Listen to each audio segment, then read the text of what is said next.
Magpapakulo tayo ng tubig para palambutin ang pasta. Nilagay na po natin ang ating pasta. Ayan. Ayan, malapit nang maluto ang ating pasta. Ilang minutes na lang. Siguro may 2 minutes pa. Ayan, luto ng ating pasta pero i-dry lang natin ng konti. Lagyan natin ng olive oil.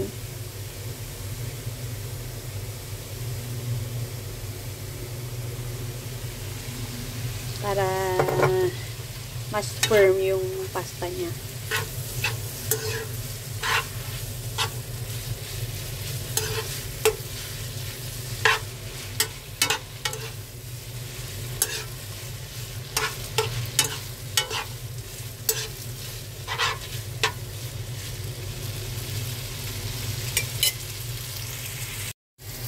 Ayan, nilagay na natin ang bawang, sibuyas, saka shrimp.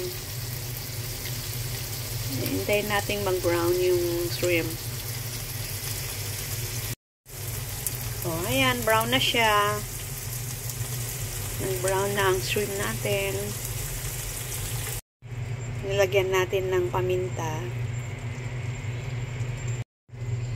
Ayan, nilagay na natin ang cream of mushroom.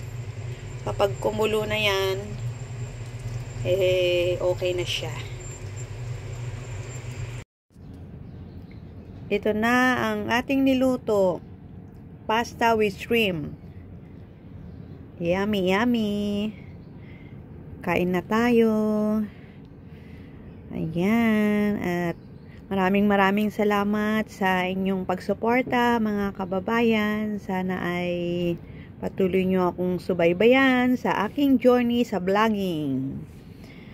Okay, bye-bye. Ingat-ingat.